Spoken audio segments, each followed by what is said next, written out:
Hello students, online chemistry class में आप लोग का स्वागत है। आज हम लोग क्लास 11th केमिस्ट्री का पहला चैप्टर स्टार्ट करेंगे जिसका नाम है बेसिक कॉन्सेप्ट्स ऑफ केमिस्ट्री।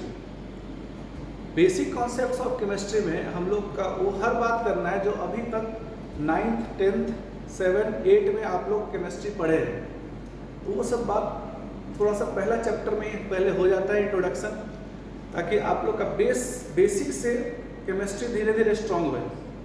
अब हम लोग इस चैप्टर में एकदम जीरो से केमिस्ट्री स्टार्ट करते हैं। जैसे केमिस्ट्री का जब भी बात होता है, कोई पूछता है व्हाट इज केमिस्ट्री, तो कोई बोलता है स्टडी ऑफ मैटर, कोई बोलता है स्टडी ऑफ केमिकल्स। केमिस्ट्री नाम से ही केमिकल्स याद आता है सबको। अब जितना भी केमिकल्स है धरती पे, सारा केमिकल्स बना हुआ है तीन चीज से, एटम से, मॉलिक्यूल से या आयन से। तो हम लोग सबसे पहले, चूंकि किताब में नहीं दिया है, लेकिन हम लोग सबसे पहले बात करेंगे एटम्स, मॉलिक्यूल्स और आयंस क्या होता है।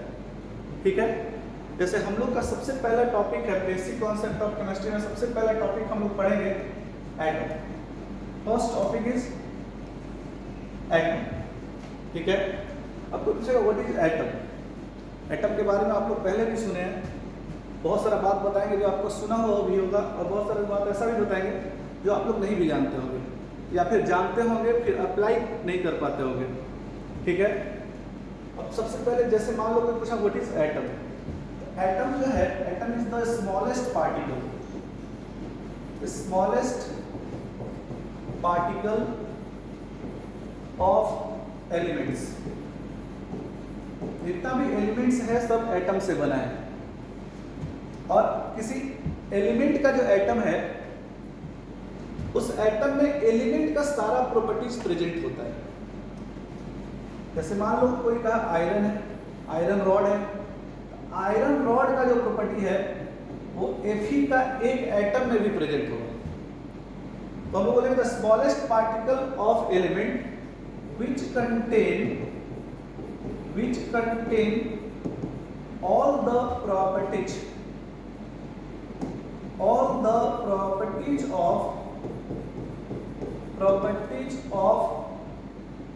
that element, all the properties of that element are called atom।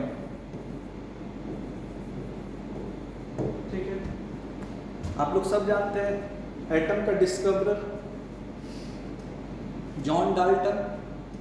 Atom का डिस्कवरी जॉन डाल्टन किए थे। डिस्कवरर याद रखिएगा, जॉन डाल्टन। अब देखिए, एटम सबसे छोटा पार्टिकल है, लेकिन कंडीशन है यहां, उसमें एलिमेंट का सारा प्रॉपर्टीज प्रेजेंट होना चाहिए। एलिमेंट का सारा प्रॉपर्टीज प्रेजेंट होना चाहिए।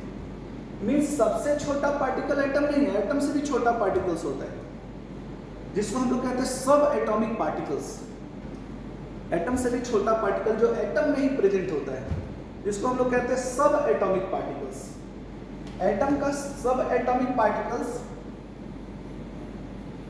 आप लोग सुने होंगे, बहुत सारा सब एटॉमिक पार्टिकल्स होता है एटम में। आप गूगल सर्च कीजिएगा तो आपको सैकड़ों सब एटॉमिक पार्टिकल्स मिलेगा।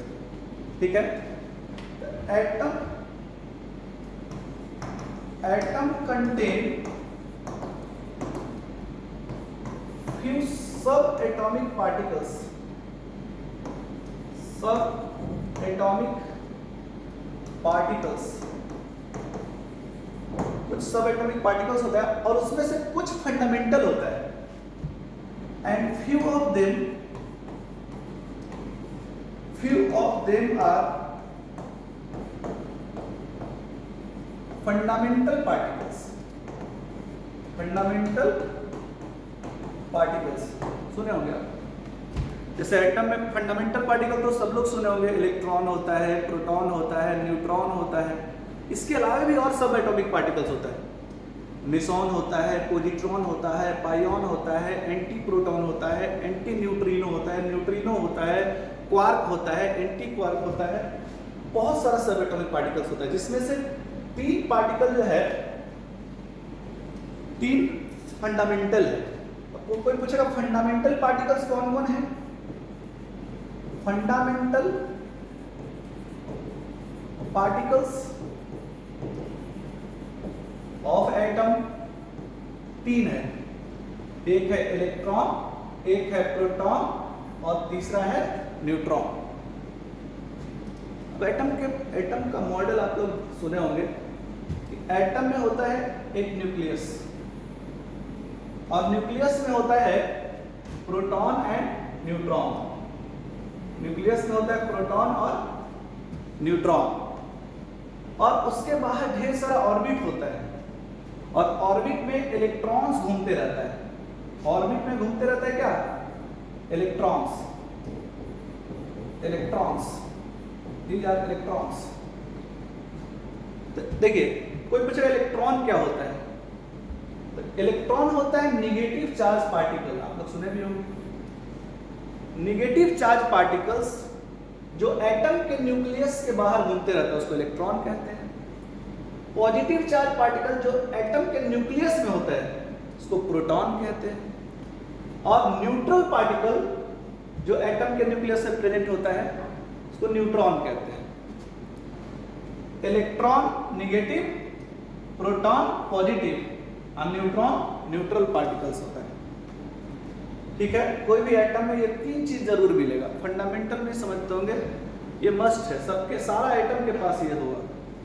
बाकी सब एटॉमिक पार्टिकल्स किसी किसी एटम में पाया जाता है, लेकिन ये तीनों पार्टिकल्स सारे एटम्स में पाया जाता है, इसीलिए इसका नाम दिया गया फंडामेंटल पार्टिकल्स। ठीक है, अब एटम के बाद हम लोग बात करें एटॉमिक नंबर का। एटॉमिक नंबर हम लोग को अभी जाने कि एटम में इलेक्ट्रॉन होता है, प्रोटॉन होता है, न्यूट्रॉन होता है। Atomic number number of proton को कहा जाता है। कोई भी एटम में जितना प्रोटॉन होगा वही एटॉमिक नंबर कहलाएगा। कोई पूछेगा नंबर एटॉमिक नंबर क्या है, बोलोगे the number of proton present inside nucleus of an atom are called atomic number. Atomic number को हम लोग Z से डिनोट करते हैं। Atomic number is denoted by Z, और हम लोग जानते हैं कि Z बराबर क्या होगा? P। Z बोले तो एटॉमिक नंबर,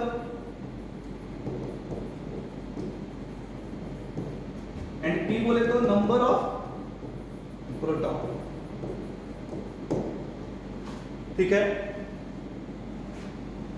अब एक चीज आप लोग सुने होंगे, atom is neutral. Atom is electrically neutral.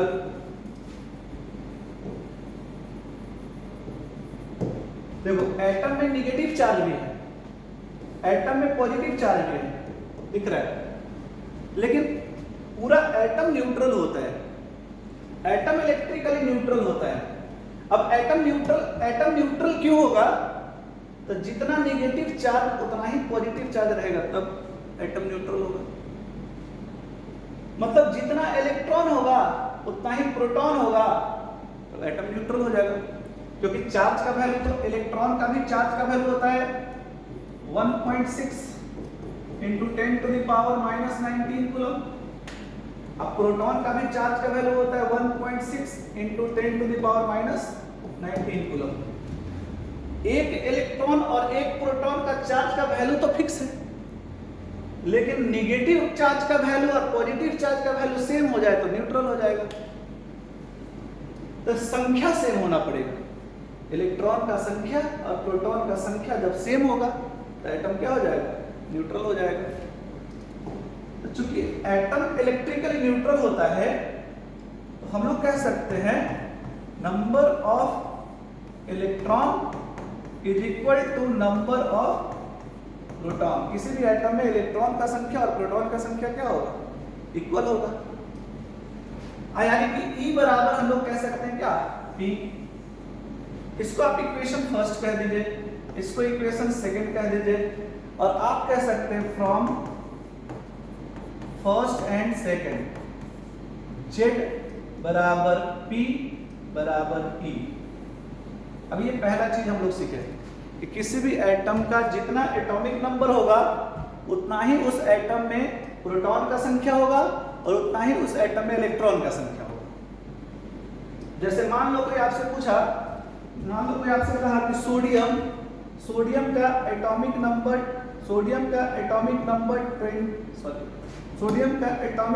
11 है। सोडियम का एटॉमिक नंबर 11 है, तो प्रोटॉन भी 11 होगा और इलेक्ट्रॉन भी 11 होगा, क्योंकि Z बराबर P बराबर E होता है किसी भी एटम में। ठीक है। जैसे कोई बोलेगा फास्फोरस का एटॉमिक नंबर 15 होता है, तो फास्फोरस में कितना इलेक्ट्रॉन होता है? 15 होता है।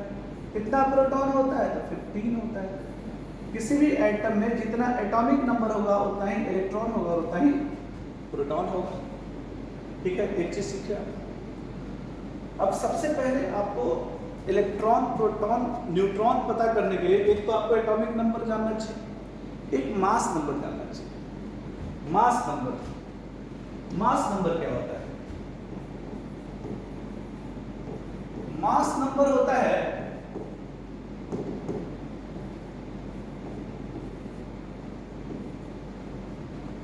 रदरफोर्ड साहब कहे थे कि एटम का सारा मास उसके न्यूक्लियस में होता है।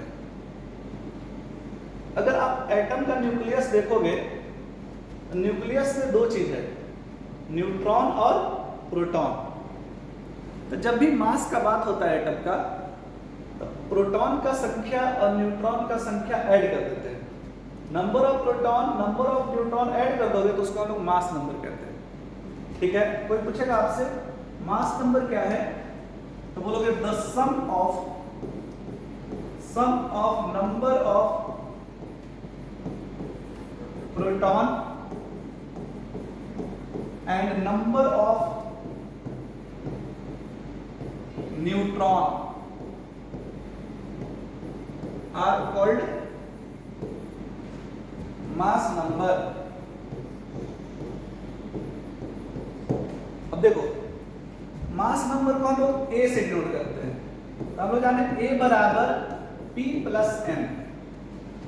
और अभी थोड़ा देर पहले पढ़े कि Z बराबर P बराबर E, तो P के जगह पे Z लिख सकते हैं। तो A बराबर हो जाएगा Z प्लस N और N बराबर हो जाएगा A माइनस Z। यहां पे N है नंबर ऑफ न्यूट्रॉन और A है मास नंबर और Z है एटॉमिक नंबर। मतलब आपको एटॉमिक नंबर और मास नंबर याद है तो number of electron, number of proton और नंबर ऑफ न्यूट्रॉन फाइंड कर सकते हो। ठीक है। तो सबसे पहले तो आप लोग 1 से 30 तक, कम से कम 30 तक का एटॉमिक नंबर और मास नंबर याद कर लीजिएगा। 20 तक शायद याद होगा आप लोग को, है ना। नहीं याद होगा तो आपको याद करना पड़ेगा, क्योंकि ये तो बेसिक है, ABCD है केमिस्ट्री का। सबसे पहला काम है आप लोग पीरियोडिक टेबल से एटॉमिक नंबर और मास नंबर याद कर लेंगे 1 से 30 तक। पहले 20 तक याद करो, फिर 10 और बढ़ा लो 30 तक। ठीक है। आप उसके लिए टेबल हम बनाए हैं, टेबल आप स्क्रीनशॉट भी कर सकते हो। एटॉमिक नंबर और मास नंबर का टेबल आप स्क्रीनशॉट कर सकते हो। ये टेबल, इस टेबल को आप स्क्रीनशॉट कर सकते हैं, जिसमें हम 30 तक का एटॉमिक नंबर और मास नंबर लिखे हैं। ठीक है। अब देखिए, जैसे मान लो कि आपको सोडियम था, सोडियम का एटॉमिक नंबर था 11 और मास नंबर होता है 23। तो आपसे कोई पूछेगा इलेक्ट्रॉन कितना होगा, तो हम लोग अभी थोड़ा देर पहले पढ़े कि Z बराबर P बराबर E।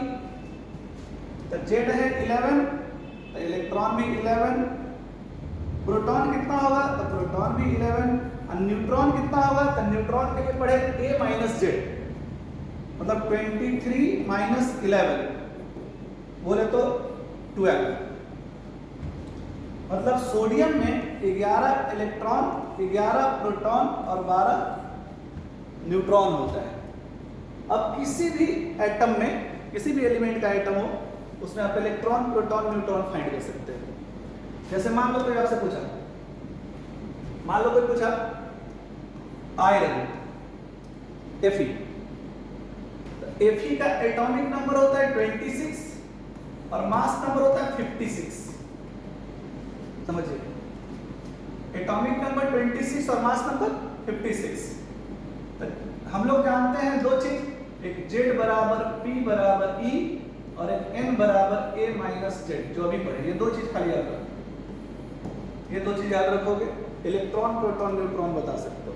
तो आयरन में इलेक्ट्रॉन कितना हो जाएगा, तो Z बराबर P बराबर E, 26 और P भी 26, और न्यूट्रॉन के लिए 56 minus 26, 56 minus 26 is equal to 30, मतलब आयरन में 26 इलेक्ट्रॉन, आयरन का एटम में 26 इलेक्ट्रॉन, 26 प्रोटॉन और 30 न्यूट्रॉन होता है।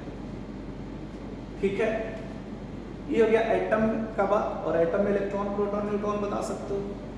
जितना भी केमिकल्स है, फिर से बात करें, chemistry is all about chemicals, matter, सारा मैटर या तो एटम से बना होगा, या तो मॉलिक्यूल से बना होगा, या तो आयन से बना होगा। तो पहले हम ये सब का बात करते हैं, एटम, मॉलिक्यूल, आयन का, फिर हम लोग बात करेंगे मैटर का। ठीक है, अब देखें, दूसरा टर्म है हम लोग atomic number, mass number, screenshot कर लेंगे। दूसरा टर्म है हम लोग को एटम के बाद मॉलिक्यूल। मॉलिक्यूल होता है group of atoms, group of atoms को हम लोग मॉलिक्यूल कहते हैं। Group of atoms same kind का और डिफरेंट काइंड्स का मिलके कहलाता है क्या, मॉलिक्यूल। जैसे हम कह दिए H2, H2 group of atom है, दो एटम है इसमें, दोनों एटम हाइड्रोजन है। N2 ग्रुप ऑफ एटम है सेम काइंड का, दोनों एटम नाइट्रोजन है। O2 दो एटम है, दोनों ऑक्सीजन है। P4 दो, चार एटम है, चारों फास्फोरस है। सेम काइंड्स ऑफ एटम का ये मॉलिक्यूल है। मान लो कह दिया H2, इसमें 3 एटम है, दो हाइड्रोजन का, एक ऑक्सीजन का, तो डिफरेंट काइंड्स ऑफ एटम का भी ग्रुप को हम लोग मॉलिक्यूल कहते हैं। जैसे NaOH, NaOH में भी 3 एटम है, सोडियम, ऑक्सीजन एंड हाइड्रोजन। ये सब हो गया मॉलिक्यूल्स, सेम काइंड का ग्रुप ऑफ एटम्स और डिफरेंट काइंड का ग्रुप ऑफ एटम्स मिलके कहलाता है क्या, मॉलिक्यूल्स। अब मॉलिक्यूल्स के बाद मॉलिक्यूलर मास का बात होता है। मॉलिक्यूलर मास, मॉलिक्यूलर मास होता है sum of atomic mass of all the atoms present in molecule are called molecular mass। Molecule में जितना भी एटम है, सब एटम का एटॉमिक मास को ऐड कर देना है, और ऐड करने के बाद जो आएगा उसको हम लोग मॉलिक्यूलर मास कहते हैं। जैसे मान लो NH3 है, नाइट्रोजन का एटॉमिक मास 14, हाइड्रोजन का एटॉमिक मास 1, 3 हाइड्रोजन है तो 3, मॉलिक्यूलर मास हो जाएगा 17। इसका यूनिट होता है AMU। अब देखिए, हम लोग एटॉमिक मास का भी बात अलग से करेंगे, एक दिन एटॉमिक मास का कहानी चलेगा पूरा, और उसका यूनिट AMU होता है। AMU क्या होता है, इस सब का बात एक दिन होगा। ठीक है, AMU को हम लोग ग्राम पर मोल भी कहते हैं, मोल पढ़ेंगे उसके बाद ये बात भी होगा। ग्राम, AMU इज ऑल्सो कॉल्ड ग्राम पर मोल। ये सारा बात होगा धीरे धीरे। हम लोग एकदम जीरो से स्टार्ट करें, पहले एटम बताए, फिर मॉलिक्यूल, फिर आयन, धीरे धीरे हम लोग बढ़ेंगे केमिस्ट्री में आगे।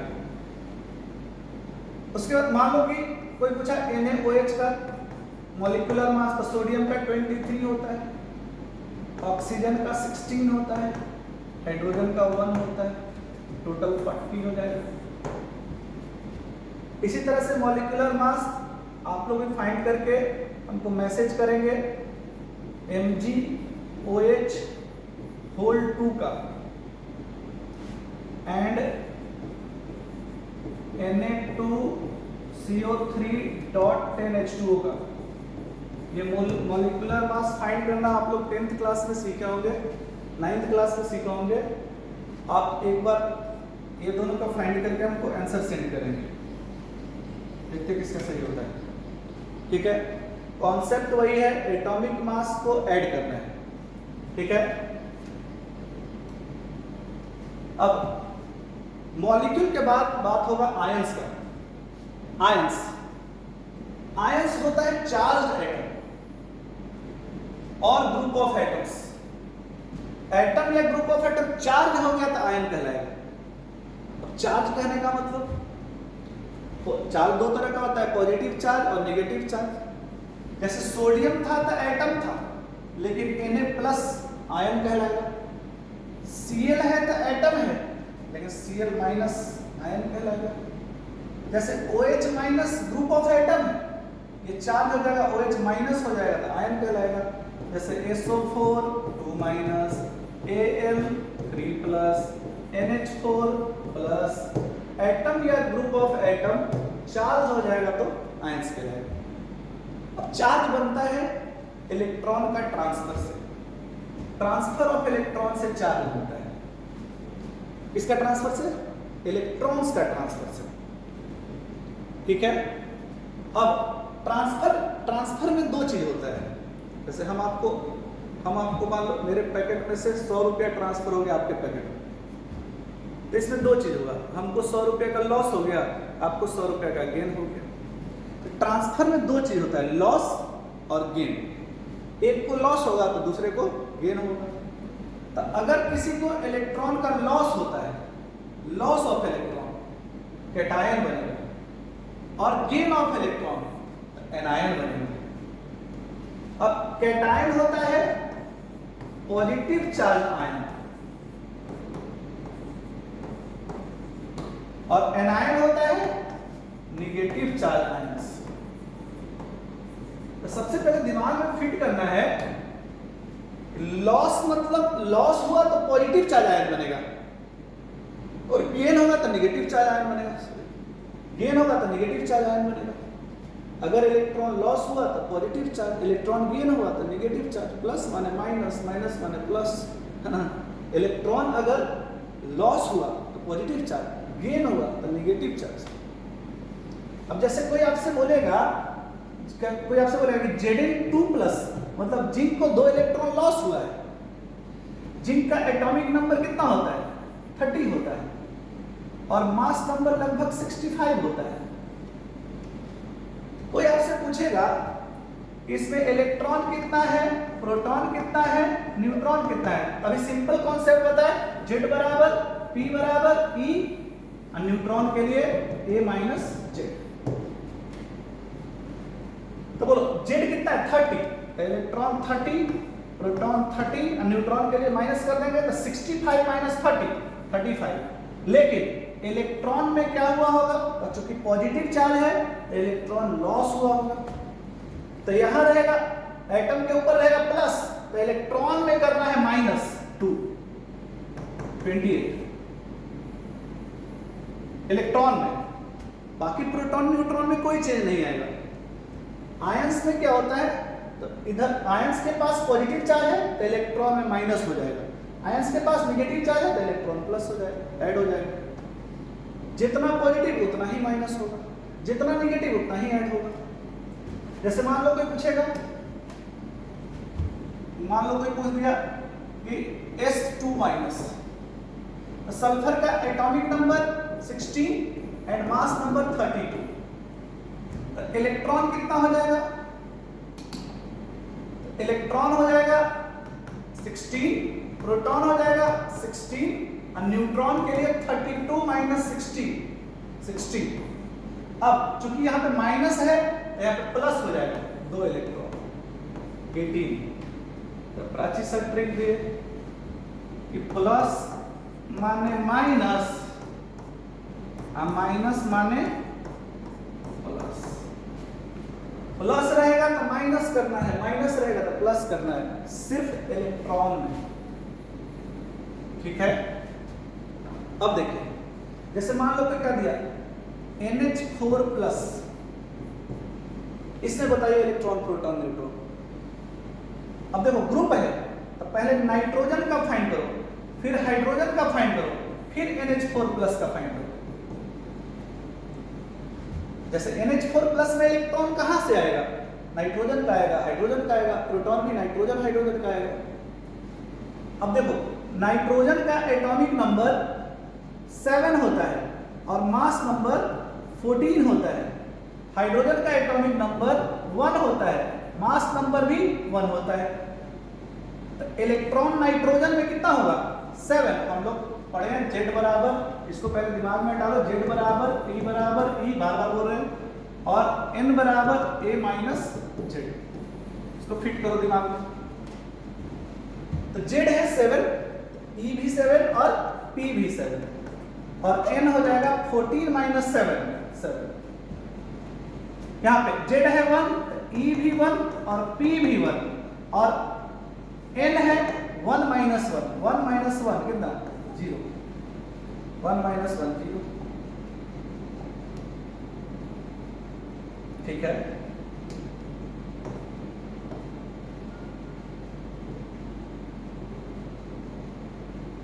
One minus 1 0। अब अमोनिया का बात कर, सॉरी अमोनियम आयन का बात करते हैं। NH4 प्लस को लोग अमोनियम आयन कहते हैं। अब बोलो यहाँ पे इलेक्ट्रॉन जो है, नाइट्रोजन वाला इलेक्ट्रॉन 7 और हाइड्रोजन वाला इलेक्ट्रॉन 1, हाइड्रोजन 4 को है तो 4 इलेक्ट्रॉन हो जाएगा। अब प्लस माने माइनस। अब बोलो प्रोटॉन और नाइट्रोजन वाला 7 और हाइड्रोजन का 1, 4 को हाइड्रोजन का तो 4। याद रखना प्लस माइनस रहेगा तो सिर्फ इलेक्ट्रॉन में चेंज करना है, प्रोटॉन न्यूट्रॉन सेम रहेगा। बोलो न्यूट्रॉन कितना? तो नाइट्रोजन में न्यूट्रॉन 7 और हाइड्रोजन में न्यूट्रॉन 0। तो हो गया 7 4 11, 11 में से 10, इधर 11 इधर 7। मतलब NH4 प्लस में 10 इलेक्ट्रॉन होता है, 11 प्रोटॉन होता है, 7 न्यूट्रॉन होता है। ठीक है, इसी तरह से एक और बताते हैं। जैसे मान लो SO4 2 माइनस है, सल्फर का एटॉमिक नंबर, पहले सल्फर का हिसाब किताब करेंगे, फिर ऑक्सीजन का, और लास्ट में SO4 2 माइनस का बात करेंगे। तो सल्फर का atomic number 16, mass number 32, oxygen का एटॉमिक नंबर 8, मास नंबर 16। तो बोलो इलेक्ट्रॉन 16, प्रोटॉन 16, क्योंकि Z बराबर P बराबर E, और न्यूट्रॉन के लिए A माइनस Z। 32 में से 16 घटा दो, न्यूट्रॉन हो जाएगा 16, 32 माइनस 16 16। ऑक्सीजन में इलेक्ट्रॉन 8, प्रोटॉन 8, और न्यूट्रॉन के लिए 16 माइनस 8 करोगे तो 8। अब सल्फेट आयन का बात करते हैं। SO4 2 माइनस को सल्फेट आयन कहते हैं। ये नाम जो बोल रहे हैं ना, अमोनियम, सल्फेट, ये सब नाम कैसे आता है वो भी बताएंगे, उसका भी ट्रिक बताएंगे आप लोग। ठीक है, धीरे धीरे हर चीज सीखेंगे, बस पेशेंस रखना है आप लोग को। धीरे धीरे केमिस्ट्री जिसको नहीं भी आता है उसका भी केमिस्ट्री स्ट्रांग हो जाएगा। देखिए सल्फर के पास 16 इलेक्ट्रॉन था, तो 16, और ऑक्सीजन के पास 8 इलेक्ट्रॉन था, 4 ऑक्सीजन है, 8 4 जा 32। यहाँ पे एक ऑक्सीजन में 8 इलेक्ट्रॉन, तो ऑक्सीजन यहाँ पे 4 गो है, 8 को 4 से गुना कर लो 32। प्रोटॉन तो एक सल्फर में 16 और ऑक्सीजन में 8, 4 से गुना करोगे 32। न्यूट्रॉन सल्फर में 16 और ऑक्सीजन में 8, 4 से गुना करोगे 32। और लेकिन इलेक्ट्रॉन में चेंज आएगा क्योंकि यहाँ पे माइनस है, तो माइनस माने प्राचीन में माइनस माने प्लस, 2 ऐड कर दो, टोटल इलेक्ट्रॉन हो जाएगा 50 प्रोटॉन हो जाएगा 48, न्यूट्रॉन हो जाएगा 48। आप हमको आंसर बताएंगे फॉस्फेट आयन का PO4 3-। इसमें इलेक्ट्रॉन प्रोटॉन न्यूट्रॉन निकाल के हमको व्हाट्सएप करेंगे, ठीक है। मेरा व्हाट्सएप नंबर नोट कर लेंगे 9631686705, ठीक है। अब देखिए कुछ क्वेश्चन भी है, ये क्वेश्चन भी आपको नोट करना है और इसका आंसर बताना है, ठीक है। अगला वीडियो में आएंगे तो ये क्वेश्चन पहले डील करेंगे, फिर हम लोग आगे बढ़ेंगे। आप लोग हमको इसका आंसर पता लगा के व्हाट्सएप करेंगे, ठीक है। खुद से बनाना है, देखते हैं कौन कौन सही आंसर बताता है। दूसरा क्वेश्चन है इधर, ठीक है। इसको नोट करते जाना है और नोट करके, हाँ, वीडियो को रोक के क्वेश्चन नोट करेंगे, क्वेश्चन नोट करके फिर इसका आंसर आपको व्हाट्सएप करेंगे। 3 क्वेश्चन है, तीसरा क्वेश्चन नंबर 3, ये तीनों का आंसर बताएंगे। अगला वीडियो में इसका हम लोग आंसर डील करेंगे। ये तीनों कंपटीशन का क्वेश्चन है। जेई मेंस, पहले ये ट्रिपल ई कहलाता था, जेई मेंस का क्वेश्चन है तीनों। तो आप इसको सॉल्व करने का प्रयास करेंगे, आंसर बताएंगे।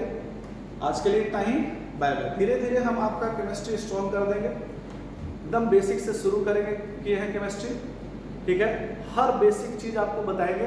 पहला चैप्टर ही हम लोग का basic concept of chemistry.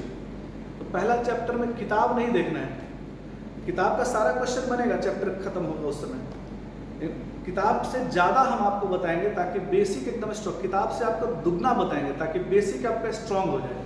Basic strong रहेगा तो कहीं से भी आप कोई भी चैप्टर आसानी से समझ पाओगे, ठीक है। आज के लिए इतना ही, बाय बाय।